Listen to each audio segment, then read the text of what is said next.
Hello, c'est reparti dans ce 8e épisode. On va s'intéresser donc toujours à la sidebar.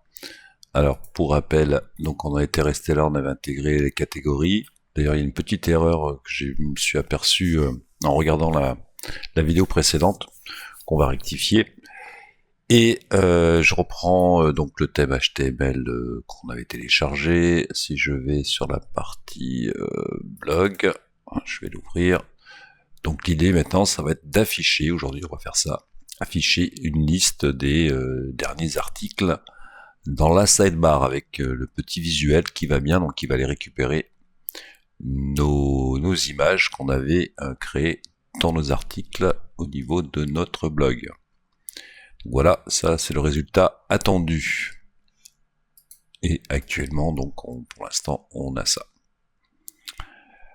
Donc, déjà, on va corriger rapido ça. Donc, j'ai refait la page sidebar, j'ai correctement mis la position des différentes divs.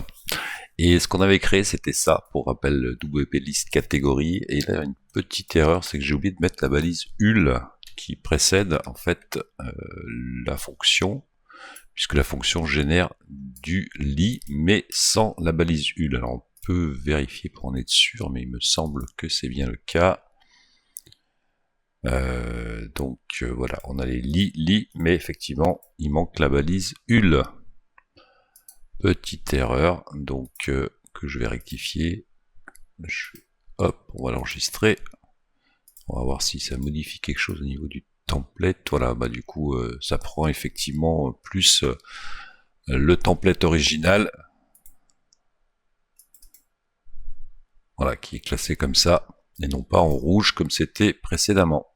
Bien, alors, on va s'attaquer donc aux articles ici. Alors, comme d'habitude, on va aller sur ChatGPT pour pas perdre de temps, et on va lui demander, je vais donc lui dire, génère la requête WP Query, qui est une des requêtes que je disais la plus importante qu'on va souvent utiliser dans WordPress, qui nous permet d'aller récupérer des articles, des pages, tout ce qu'on veut, donc c'est un post, pour afficher la liste des 5 derniers articles WordPress du blog en te basant sur mon code HTML que je vais lui donner en récupérant notre bout de code ici.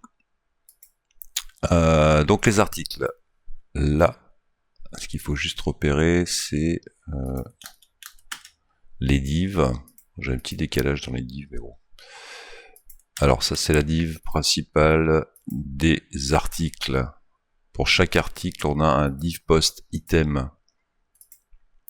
Du coup, je vais tout copier. Ouais, cette barre, elle s'arrête là. On va récupérer tout. Bon, on peut récupérer juste une partie, mais autant tout lui mettre. Comme ça, il a vraiment le modèle. Et c'est parti. Donc vraiment, pour ça, ChatGPT, c'est vraiment cool parce que ça nous fait gagner quand même beaucoup de temps. Parce que sinon, il faut l'écrire à la main.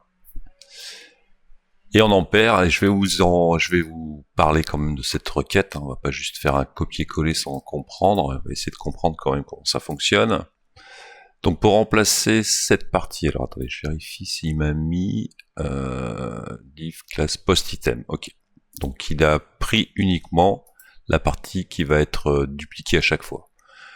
On est d'accord que là, ce qui nous intéresse, c'est d'avoir une boucle qui va aller chercher à chaque fois un article WordPress et qui va l'afficher. Donc on a plusieurs items.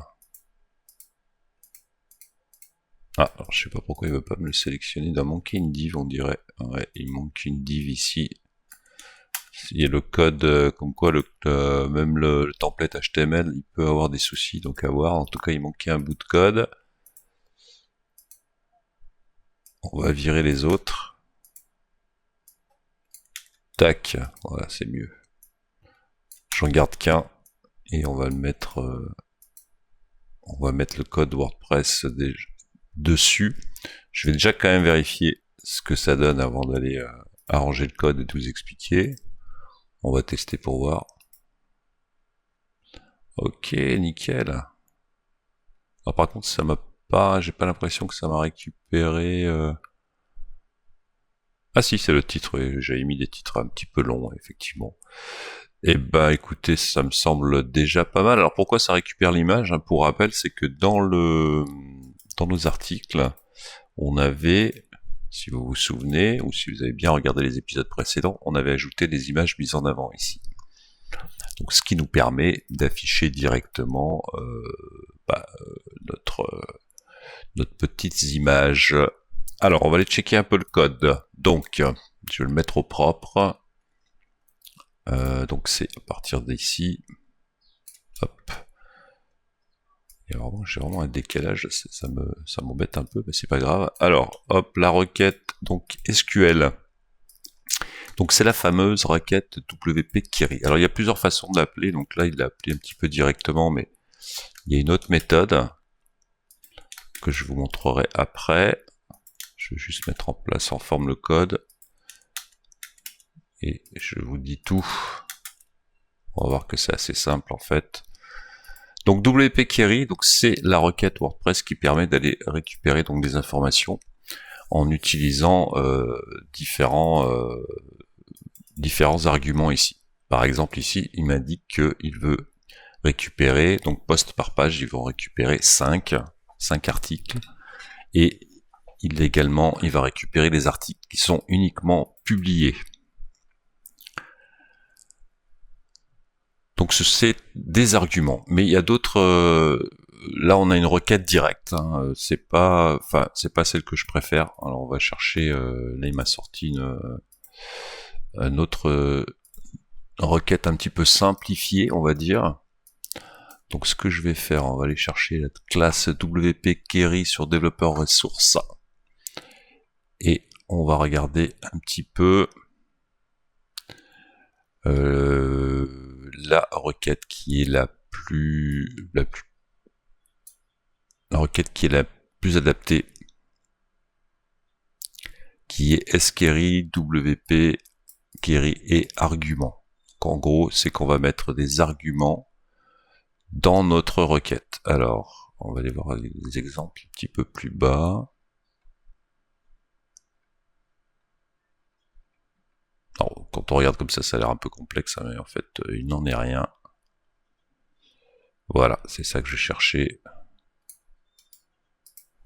C'est juste la petite requête qu'on va modifier ici. On va faire différemment. C'est-à-dire qu'on va mettre d'abord les arguments qu'on veut. Parce que des fois, il y a beaucoup d'arguments, en fait.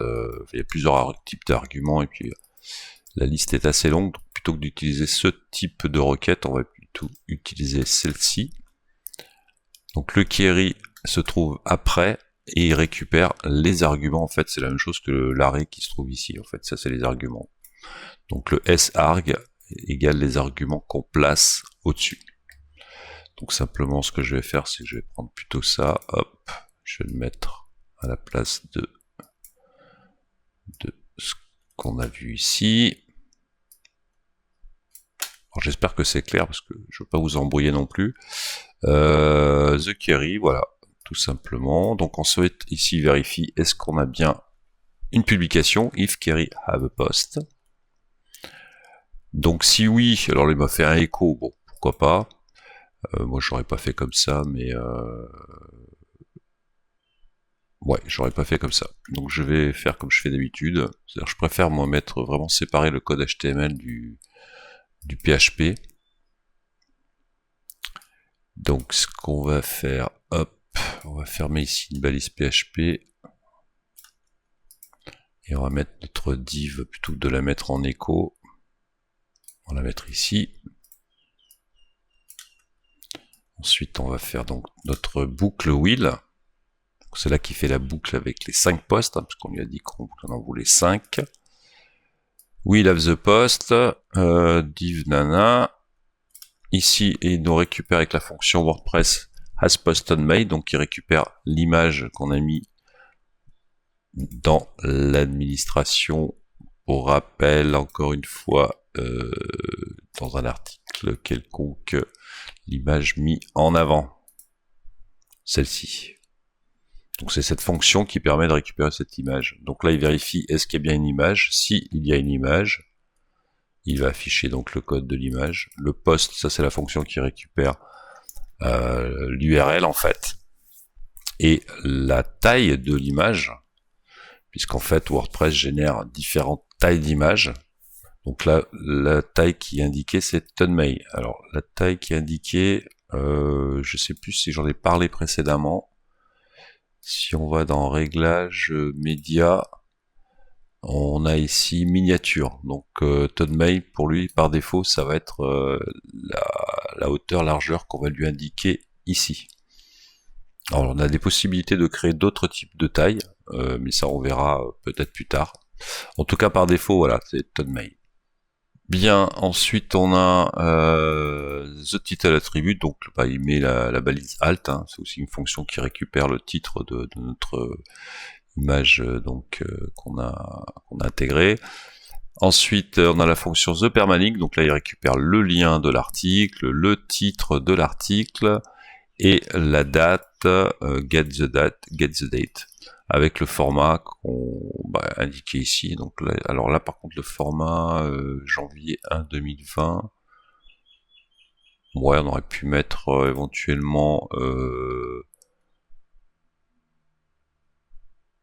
alors ah oui il me l'affiche 2 fois parce que ça c'est un format date pour ouais c'est le format correct des dates. Donc le jour, on va plutôt peut-être mettre le jour avant le mois en fait ici. On va mettre comme ça. On va voir ce que ça donne. Enregistrer. Janvier, ça n'a pas changé. En plus la date elle est pas bonne, hein. Il y a un problème. Ah bah oui c'est normal, excusez-moi, je suis sur le blog HTML. Donc forcément ça risque pas de marcher. Alors 21 avril 2024. Ok, bah nickel. Nickel. Et puis qu'est-ce qu'il nous reste? Enfin, il y a l'indication de la fin de la boucle, end will. Alors là c'est pareil, un écho, bon généralement je préfère... alors on va faire comme ça, on va récupérer la div, on va la mettre à la fin. Je vais enlever l'écho, donc là on arrête la boucle.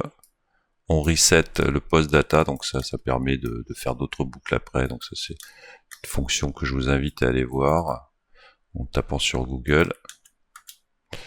Et end if, donc end if s'il y avait un post. Donc s'il n'y a pas de post, bah du coup il n'y a rien qui s'affiche. Effectivement le end if, il faut que je le laisse la balise div dans le end if. Donc on va mettre insertion, je vais mettre un petit bout de code PHP. Bon, c'est vrai que là on pourrait faire un écho, mais comme je vous le disais, je préfère séparer le code HTML du code PHP. Voilà, là on est pas mal. Et donc tout ça dans notre sidebar item recent post. Donc là on va mettre article récent.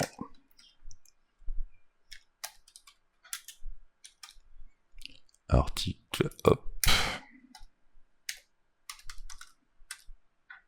Et voilà. J'enregistre le tout. On check. Article récent.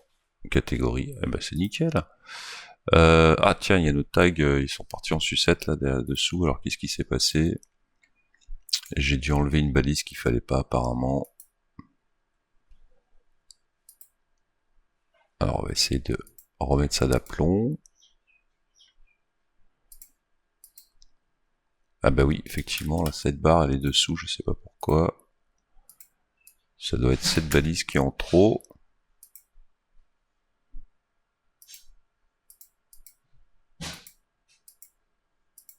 Ouais, effectivement, c'était cette balise qui était en trop, donc ça a l'air d'être bon. J'enregistre. Et on devrait être... Voilà, impeccable.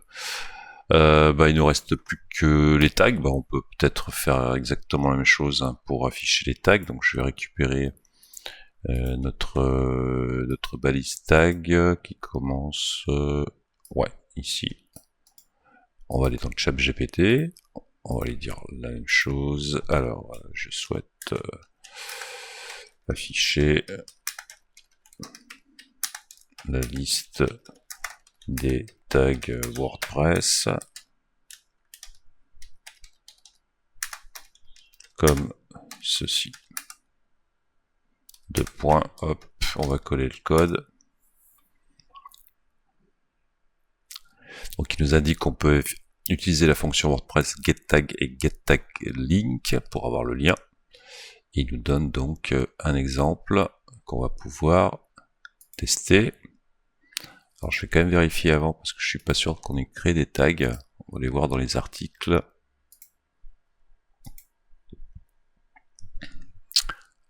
Oui, on avait créé école, université. D'ailleurs, on peut le voir dans les étiquettes.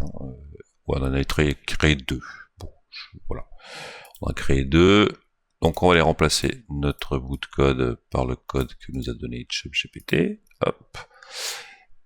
Alors, stag égale getTag, donc c'est la fonction WordPress. Donc, s'il y a des tags, il va faire un for each, donc une boucle, et il va afficher les balises li. Donc là, on a bien des balises ul. Ok, c'est nickel, j'enregistre. On va aller voir ce que ça donne. Et ben voilà, impeccable, on a nos tags. Et puis, il ne reste plus que la barre de recherche. Eh bien, écoutez, on va faire la même chose pour la barre de recherche. Vous voyez comme quoi ça nous fait vraiment gagner. Mais franchement, ça fait gagner un temps de dingue, en fait. Un temps de dingue. Donc, je vais récupérer le code de la barre de recherche. Mais il faut quand même savoir ce qu'on fait, évidemment, parce que sinon, si vous n'avez aucune connaissance ni en PHP, ni en HTML, ça va être un petit peu plus complexe à comprendre. Donc là, on va lui dire, génère le code WordPress du formulaire de recherche. Je sais pas pourquoi j'écris toujours, mais c'est parce qu'il veut que je mette des majuscules. Génère le code de WordPress du formulaire de recherche en utilisant mon code HTML. Tac, on va mettre le code.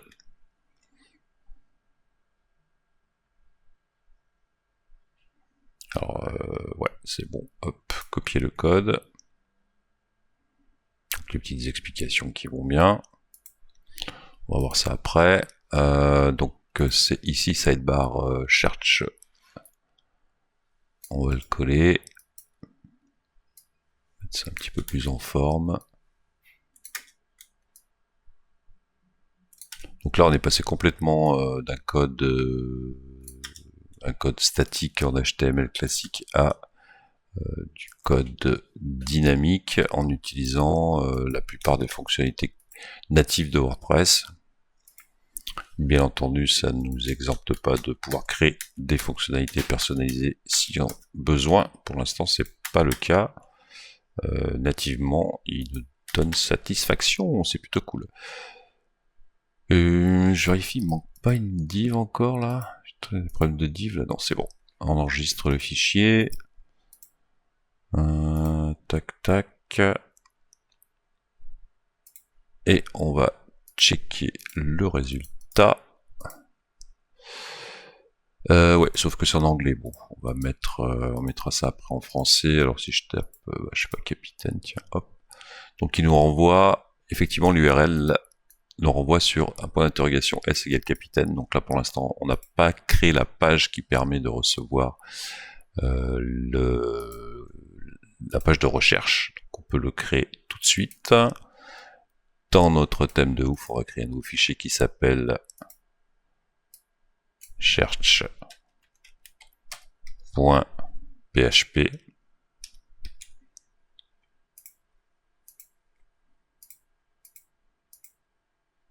Alors je vais vérifier quand même parce que j'ai un petit doute sur l'orthographe. Alors, quelle page, quel template dans mon thème je dois créer pour afficher le résultat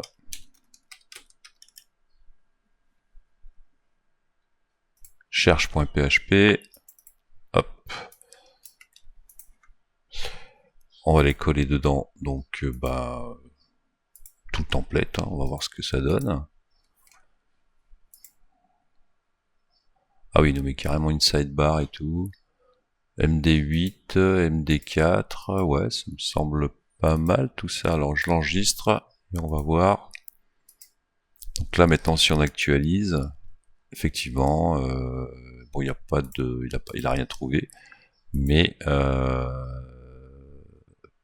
il y a quelque chose qui va pas quand même. Alors on va regarder après. Alors par exemple, si je tape article test là, parce que j'ai un article test, ça va mal parce qu'en fait lui il connaît pas le template, donc forcément. Donc voilà, il a trouvé effectivement un article test. Donc la fonctionnalité marche. Simplement, il va falloir qu'on résout le problème du template qui n'est pas bon. Hein. Div, clav, conteneur, tout ça, ça n'a rien à voir. Nous, ce qu'on a, c'est dans nos pages. Alors, on va les prendre page par défaut, bah, la page d'accueil. Ou le fichier single, par exemple, aussi, pourquoi pas. Ouais, donc on peut mettre un bread. On va mettre ça. Alors, on retourne sur cherche. On va mettre en place les fichiers comme pour cette page. Oui, on peut garder, on peut même garder, on va garder ça.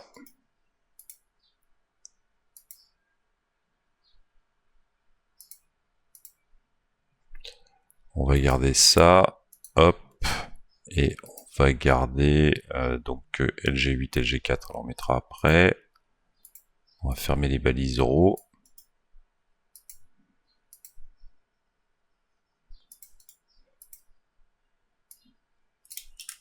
Ok, donc le contenu on va le mettre ici. Hein. Donc la colonne MD8 et la colonne MD4, les deux colonnes. On les coupe et on les met dedans, ici, et je vire les dernières balises. Voilà, j'ai été un petit peu rapidement, mais si vous mettez au ralenti, ça devrait aller. Non, ça, je pense que vous avez à peu près compris. J'enregistre le tout, et on regarde ce que ça nous donne. Ben voilà, c'est nettement mieux. Donc là, ça ressemble déjà plus à notre thème. Et en tout cas, la page de recherche, du coup, est fonctionnelle. Alors, dernière petite chose, ce que je voulais voir. Alors là, c'est écrit cherche. Est-ce que dans notre sidebar, on a possibilité de modifier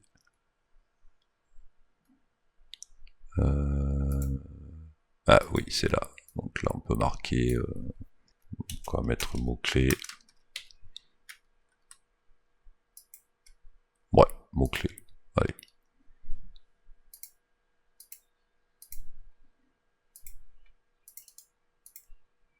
Voilà. Et ben écoutez, c'est plutôt pas mal parce qu'on a fait l'intégration complète de la partie blog, donc avec chaque article indépendant. Donc on a la partie blog. Alors je retourne, c'est par contre on n'a toujours pas fait les liens. Donc faut vraiment qu'on s'occupe là dans le menu de créer les liens. Et en tout cas, ça fonctionne à la fois dans la page blog et dans la page des articles. Tout est fonctionnel. Bah, c'est parfait, écoutez. Donc on va terminer là-dessus. C'était déjà pas mal, assez long. Donc on se retrouve pour un prochain épisode. Je sais pas encore trop. On va s'occuper, je pense, justement du menu en haut. D'ailleurs, de résoudre peut-être ce problème de sidebar quand on est connecté en tant qu'admin. Vous voyez que la sidebar, en fait, elle déborde. Hein. Donc c'est le genre de petites choses qu'on va essayer de résoudre. Et puis on va manuellement, là on va créer le menu vers, en tout cas, vers ce qui est fonctionnel déjà, c'est-à-dire la partie blog. Et puis après, petit à petit, on attaquera le contenu des pages. Ok, et ben écoutez, à très bientôt. Merci d'avoir suivi. On se retrouve très vite. Ciao, ciao.